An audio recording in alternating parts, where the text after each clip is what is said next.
Hey, Dan, thank you so much, and obviously good evening to everybody. This is not, like you said earlier, this is not the way I wanted all of us to come together and have a show, but unfortunately here we are, so we have to deal with the task at hand. I made the video earlier today, and I titled it simply Modus Operandi, which is essentially Latin, loosely translated. It's why somebody does something. It's motive. It's what the first thing we look at in our country and most criminal investigations throughout the world. It's usually the first thing that they seek to figure out for a couple different reasons. Usually when you deal with terror, it's so you can try to see if there's another impending attack. You can start to see who's connected, who may have helped him, where he got his financing from, where he got his training from, all of that. And that's something that, the criminal investigators in this world are looking at, and specifically in Florida right now, both federally, state, and local, to try to establish. We know what we know as far as his ties to ISIS and Islam. We know that he called 911, as you mentioned earlier. We know that he was under investigation 3 separate times from the FBI. So wasn't the Tsarnaev brothers with the Boston bombing attack, and they were scrubbed out and lost. You also had this Port St. Lucie police officer who I'm guessing was retired, and I'm a little shocked by this, the fact that he saw so many red flags with this guy and stayed within the G4S private security chain of command and didn't go outside of that because, I'll tell you what, and Dan, you know this, and a lot of the other guys know this, and it's getting to the point now that I don't really care. My history prior to doing all this now, and what I still do on the side, is law enforcement based. I have a damn good idea on how these investigations are completed, how these investigations are done. I've studied terrorism for a long time. I know about tactics and training. And I've managed private security for the last 10 years. One of which was the biggest competitor with G4S. The fact that nobody, including this former Port St. Lucie police officer, brought that to somebody else's attention and sidestepped G4S and even went to his own department and said, hey, this guy's a screwball. He's saying all the right things at all the wrong times, and it's somebody we need to look at. And that would have held more scrutiny from investigators. If you have a former law enforcement officer coming to you and saying, I work with this guy, he's saying these things, I'm afraid that it's going to escalate, it's going to garner more attention than, say, the average person who maybe doesn't have that insight that the police officer would have, who says the same thing. So it's extremely scary to me that, once again, this has happened, and we've done nothing about it. It's frightening. And then you look at this guy's tactics. I said in a Facebook post earlier today, if you look at the entire incident, this wasn't, I know his parents are trying to blame him, seeing 2 guys kiss a couple weeks ago, and that's what set him off.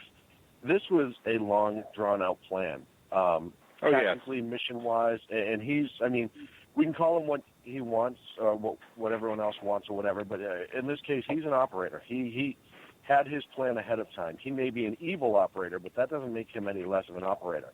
He had his planning ahead of time. He had his mission set ahead of time. He knew what his job was. He picked a location where he had a large amount of targets in a small area, something where he could do maximum damage in a minimal amount of time. He knew that it would be a tough place to exit. And listen, if you go back to the Rhode Island nightclub fire about 15 years ago, clubs historically do not have accurate egress and ingress. Definitely. That when it's time to evacuate, I call it the Three Stooges syndrome, sadly. Everyone's trying to go through the door at the same time, and nobody goes through. And he knew that. It was part of the plotting and planning. He may have bought his weapons last week, the long rifle and the pistol, but you don't become proficient enough to carry out this sort of operation single-handedly, as it appears that he may well be, at least the operational portion, the planning portion, he had help. But you don't carry that out without an extensive amount of training. You're not going to walk in buying a gun last week. I don't care who you are. I don't care how many magazines you have. I don't care if you have a 200-round magazine. and inflict the amount of damage that this gentleman, this scumbag, inflicted in a short amount of time. He also had explosives. We're almost 100% positive on that because they detonated it in the middle of the street. My guess is as he went into the building and he probably attacked the security at the front door and began to move in, he probably dropped devices either active or intentionally to hold up law enforcement as they entered at that front door. And he made it known that that was either an explosive or he made people believe that it was an explosive. So this guy, this scumbag, he absolutely had his training set up. He had his plan set up. He had trained a lot before this. I see a lot of people on social media now focusing on G4S. Oh, you know, he was the security guard and he had all this training through G4S, and they do prisoner transport and guard federal facilities. This guy was working, it sounds like, at a shopping mall. He was not getting the amount of training that maybe a G4S personnel who's working in a federal building may get. He probably had the state minimum, is my guess, because that's what all these private security firms do. They're not going to put a bunch of money into a guy. They don't want him to pull a trigger. They don't ever want them to draw a gun. I've seen the training in private security. They encourage you to do everything but. In the state of California, they essentially tell you if you pull the gun and shoot, odds are you're going to go to jail. That's the training these guys get. So they do everything but prepare them to fire the weapon. So it wasn't his G4S training that gave him the ability to do this. And when you're working at a shopping mall in Port St. Lucie, Florida, you're not qualifying with an AR-15 or an M16 or any sort of weapon like that to do that sort of job. This guy, I guarantee you, the spider web is gonna go out, and the edges are going to be touching a lot more operators in that area. You're going to go into his computer. He's going to have a ton of training. This is going to mushroom enormously. Shaun. Yes. Shaun, I don't want to interrupt you, but I've been speculating about this. You don't. Too late. You already interrupted me, so go on. But no. This is something that's down your alley. Okay. You mentioned preparedness for an operation, whether it's evil or not. You mentioned preparing for an operation.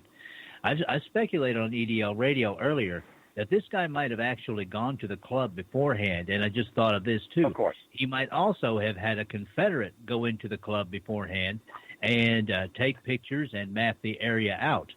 This is quite possible, given the fact that we know that an imam in Orlando had basically given the Muslims in that area their marching orders to kill gays. This might have been a very well planned out operation, and you might find, as you say, that it's going to mushroom, that there's more than one person involved. I think that club had to have been cased before this operation. I'll throw it back. No doubt. Shaun, let me ask you this real quick, because I want to add this to what Dave just said and get your response. And then after that, because that'll probably lead us to the top of the hour, after the top of the hour, I'm just going to turn everybody loose for about in 15 to 20-minute segments all the way around so that you can give your thoughts moving forward, whatever. Because I want to hear what everybody has to say and your thoughts and stuff, because I know everybody's chomping at the bit to discuss this. But I want to add this, too, real quick, Shaun. The last three major attacks that we've had in this country, Boston, San Bernardino, and, of course, Orlando today, we know that all of these terrorists at one time were under investigation or currently under investigation by someone, whether it was the FBI, CIA, what have you. We know for sure that the Boston bombers received training. We know for sure that the San Bernardino folks received training. They were well planned out attacks with the Boston bombing, with the attack that happened in San Bernardino, just like what Ag was talking about. They knew the areas, they knew the circumstances, the situations very well. We're going back to MO. That is the precise exact same MO that we have with what happened with this terrorist attack in Orlando. It was a soft target. Right. It was a very high-profile target for the Islamic State because of the events that are taking place this weekend. But Shaun, at some point, and I want you to address this until the top of the hour, and finish your comments. But at some point, these folks were under investigations. They fell through the cracks. They fell under the radar somehow, and then they were able to carry out these attacks. Well, and first, I just want to go back and talk about mission preparation. I've taken a couple classes on counter surveillance, and one of the things that they've really ramped up, obviously, after 9/11 is surveillance. But we know historically, even if it's a so-called lone wolf or whatever you want to call it, there's always pre-operational planning. In other words, somebody goes out, and it used to be that they would have to go out and photograph and kind of sit and take notes, how many people on what day, what time, et cetera, et cetera. This is all normal pre-operation planning. Now with the advent of social media, Google, Facebook, all the other stuff, they're getting a lot of information without ever having to go there because they can Google and get pictures inside the club. They can do a Google Earth thing and see exactly where the egress-outgress is. All these different things help in this. So odds are, yes, he's probably been there once before or somebody else has. Guessing by how he moved through that place, at least by early reports, I'm going to say that he or somebody he knew was inside. But the simple fact is, and I go back to Rhode Island, the Great White Fire years ago at the station bar and grill, people know that these nightclubs are designed so all these people are on the floor as close together as possible, and it's just a regular nightclub design, right? The whole point of the interaction is to get people to drink, party, have a good time, be as close together. If it's not a full club, people don't want to go, so you design it so it's full. The problem with that is egress becomes an issue in time of an emergency. In this case, it was a terrorism attack. So all of these things are absolutely done ahead of time. He may have been handed this as a target with all of the intelligence ahead of time. But we know, like you said, in Boston, the FBI, the Russian government, essentially the KGB, notified the FBI, hey, you got to watch the Tsarnaev brothers. They're a problem. This guy was just over here. He was over in Chechnya. He was with people who train. We scrubbed him out, and it fell through the cracks. Part of the problem is, I talked about this on Sackheads, Clint and I did about a year ago. You're starting to get to the point where our intelligence system is so overwhelmed because there are so many people to watch, and there are not enough people to watch them. When you are going through a 24/7 surveillance operation of somebody who is suspected of terrorism or drugs or whatever, it doesn't matter why you're watching them. If you're watching them on a 24/7 basis, you have to have one body around the clock with eyes on that person.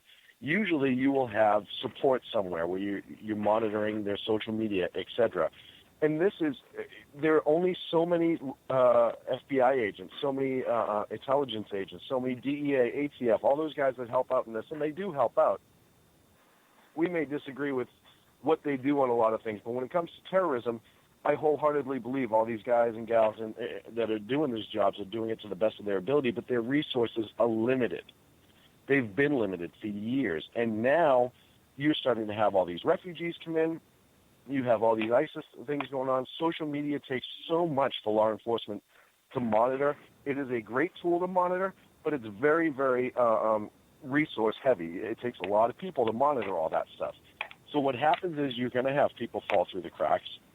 I think part of the plan for ISIS and the jihadists is to overwhelm our system to the point that they know people will fall through the cracks.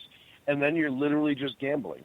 You're rolling the dice to see which operation's going to stick and which one won't. And you hear about the ones that won't. You hear about people we just had a guy in Sacramento charged doing 12 to 15 years for attempting to support ISIS. So we know there are people getting caught. The question is how many other people are slipping through the cracks that we don't know, and that's the problem. And you just can't stay on top of it, Dan. There's just these folks in the law enforcement intelligence community do a beautiful job. They do an amazing job. I know a lot of these people. I've worked with a lot of these people. I'm so very close to a lot of these people. They put their blood, sweat, tears, and heart into it 24/7. No matter what your opinion is of law enforcement in general, you have to understand the people that work these three-letter agencies, local law enforcement, state, they are absolutely doing everything they can to try to keep us safe. The reality is they can only do so much, and that's the problem.